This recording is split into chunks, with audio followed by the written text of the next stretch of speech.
राजीव का घर दुल्हन की तरह सजा हुआ था। रंग बिरंगे फूलों से बने हार, रंगीन बल्बों की सीरीज, बेहद आकर्षक मंडप और कानों को प्रिय लगे ऐसा लाजवाब संगीत चल रहा था। कोई भी राह से गुजरने वाला व्यक्ति 2 मिनट रुककर उस बंगले की ओर देखता जरूर था। घर में आने जाने वालों की भीड़ लगी हुई थी। राजीव की माँ दमयंती और उसके पिता रंजीत शादी की तैयारियों में अत्यंत ही व्यस्त होने के साथ ही साथ अपने मेहमानों का स्वागत भी कर रहे थे। दूसरी तरफ अनामिका, जिससे राजीव का गठबंधन होने वाला था, लाल जोड़े में सजी धजी मानो कोई अप्सरा ही हो, इतनी सुंदर लग रही थी। उसे उसकी सारी सखी सहेलियां अपनी अपनी तरह से मशवरा दे रही थी और सभी बहुत ही खुश मस्ती के मूड में थी।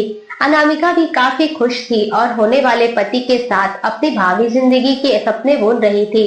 अनामिका की माँ सुभद्रा अपनी बेटी के लिए काफी परेशान थी। उन्हें उसके भविष्य की चिंता हो रही थी। न जाने नए लोग के बीच मेरी बेटी कैसे रहेगी, कितने नाजों से पाला है उसे, सबके साथ ससुराल में उसे पता नहीं क्या क्या सहना पड़ेगा। सुभद्रा का मन बार बार बेचैन हो रहा था। उसके मन में विचारों का एक तूफान चल रहा था। तब उससे रहा नहीं गया और सुभद्रा ने अनामिका को अपने कमरे में बुलाया और उसे समझाने लगी।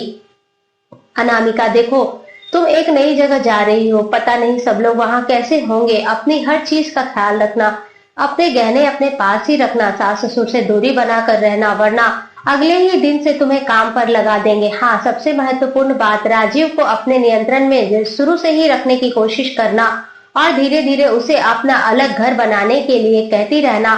शुरू से ही राजीव ऐसा माहौल बना देना कि राजीव को एहसास होने लगे कि तुम वहां खुश नहीं हो। उसकी माँ के साथ तुम्हारा निभ पाना मुश्किल है। अपनी माँ सुभद्रा कि इन सभी बातों को अनामिका बहुत ध्यान से सुन रही थी और समझने की कोशिश भी कर रही थी।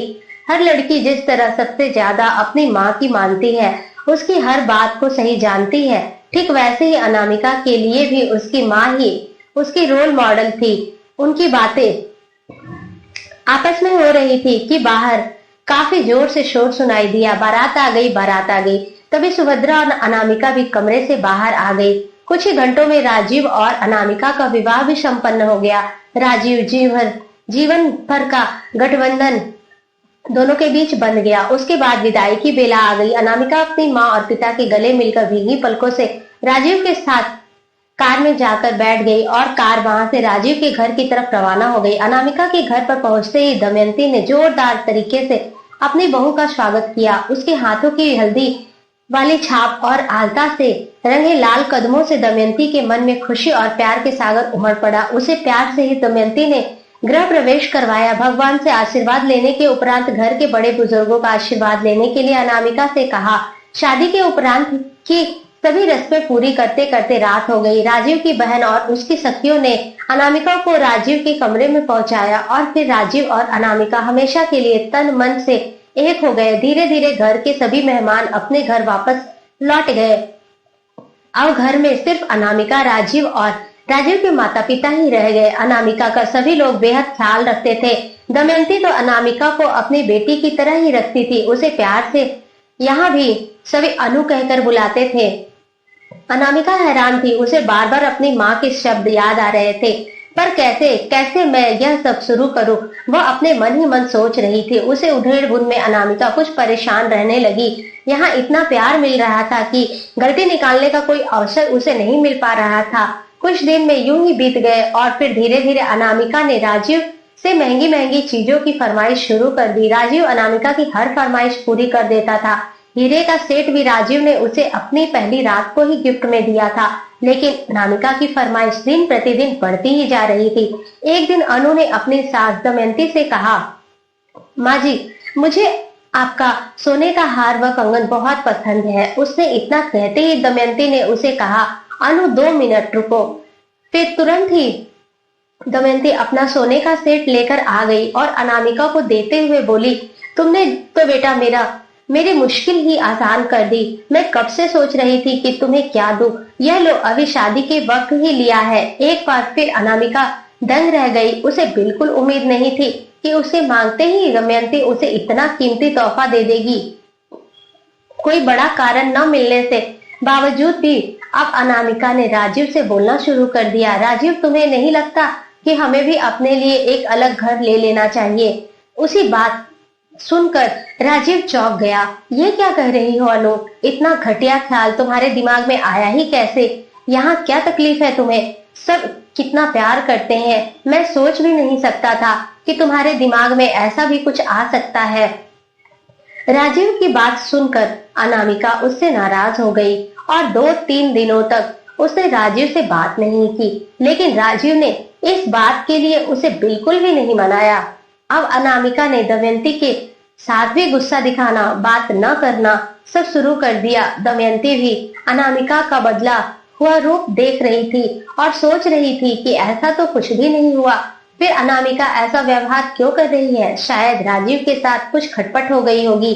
1-2 दिन में सब ठीक हो जाएगा, ऐसा सोचकर दमयंती ने इस बात को ज्यादा गंभीरता से नहीं लिया। अनामिका के पास लगभग हर रोज ही उसकी माँ का फोन आता था और काफी देर तक उनकी बातचीत भी होती थी।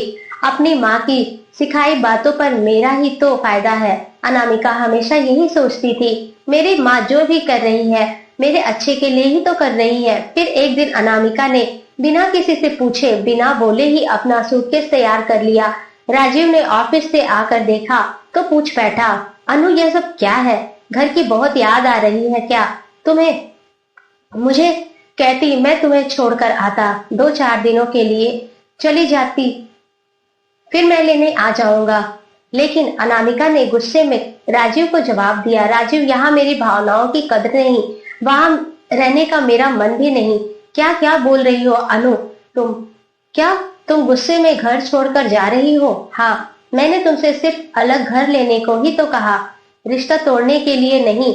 हम आते जाते रहेंगे, सभी लोग अलग रहते हैं। मैंने कौन सी नई बात कह दी है? अनामिका के मुंह से ऐसे शब्द सुनकर राजीव नाराज हो गया और स्पष्ट शब्दों में कह दिया, अनु तुम्हारी यह इच्छा मैं कभी पूरी नहीं कर सकता, यह नहीं करूंगा, तुम्हें जो करना है करो। और राजीव कमरे से बाहर चला गया। अनामिका ने सोचा था सूटकेस देखकर और ऐसी धमकी से राजीव पिघल जाएगा, लेकिन ऐसा हुआ नहीं और अनामिका घर छोड़कर अपने मायके चली गई। सुभद्रा ने अनामिका से कहा, बेटे डरने की कोई बात नहीं है, देखना अभी 2-4 दिन में ही राजू तुम्हें लेने आ जाएगा।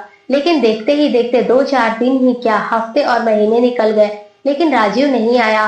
तभी सुभद्रा ने अपनी बेटी से कहा, घी सीधी उंगली से निकलने वाला नहीं है, अभी हमें बड़ा कदम उठाना पड़ेगा, सभी तभी तुम अलग राजीव के साथ सुकून से रह सकोगी। राजीव को डराने के लिए तलाक के कागज भिजवा देते हैं, तब तो वह अवश्य ही तुम्हारी बात मान जाएगा।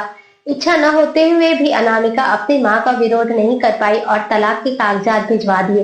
राजीव ने भी बिना कुछ सोचे हस्ताक्षर कर कागज वापस लौटा दिए। उन कागजों पर राजीव के हस्ताक्षर देखकर सुभद्रा और अनामिका हैरान रह गए, लेकिन उन्होंने आगे कोई कार्रवाई नहीं करी। इसी बीच अनामिका के भाई की शादी भी तय हो गई और धूमधाम से उसके भाई का विवाह हो गया। अनामिका के घर अब उसकी भाभी भी आ गई, जो बहुत ही सीधी सादी और अत्यंत ही शालीन परिवार की सुशील लड़की थी। उनके आते ही घर पे खुशियां बिखेरना शुरू कर दिया। अनामिका ने सुभद्रा से सबसे बेहद प्यार और सम्मान के साथ पेश आती थी, घर में सभी का ख्याल रखती और घर को भी सुंदरता से सजाना उसे बहुत पसंद था। अनामिका उसकी तरफ जब भी देखती उसे अपने मन में कुंठा होती थी कि मैं भी तो ऐसी ही रह सकती थी, वहां तो सब मुझे कितना प्यार करते थे। खैर धीरे धीरे वक्त बीतता गया। अनामिका ने सोचा अभी तो शुरुआत ही है, 1-2 महीने में जरूर भाभी भी अलग होना चाहेंगी और माँ उन्हें प्यार से अलग भी कर देंगी। फिर एक दिन अनामिका ने सुभद्रा से पूछ लिया, माँ भैया भाभी अलग रहने कब जाएंगे? यह सुनते ही सुभद्रा का क्रोध 7वें आसमान पर था। क्या क्या कहा अनु? तुम्हें शर्म आनी चाहिए, तुमने ऐसा सोचा भी कैसे? देखा नहीं हम लोग कितने प्यार से रहते हैं, तुमने हमारे बारे में भी नहीं सोचा कि हम दोनों पति पत्नी अकेले कैसे रहेंगे? आगे से कभी भी ऐसी बातें अपनी जुबान पर मत लाना और अपनी भाभी के सामने तो कभी भी ऐसी बात ना करना। अपनी माँ का दोगला रूप देखकर अनामिका सन्न रह गई। वह समझ नहीं पा रही थी कि वह क्या बोले और क्या करे। दूसरे दिन सुबह सुबह उसने तलाक के कागज निकालकर अपनी माँ को दिए और कहा, माँ इन्हें जला देना। सुभद्रा चौंक गई, यह क्या बोल रही हो अनामिका? मैं जो कुछ भी बोल कर रही हूँ तुम्हारे भले के लिए ही तो है। धन्यवाद।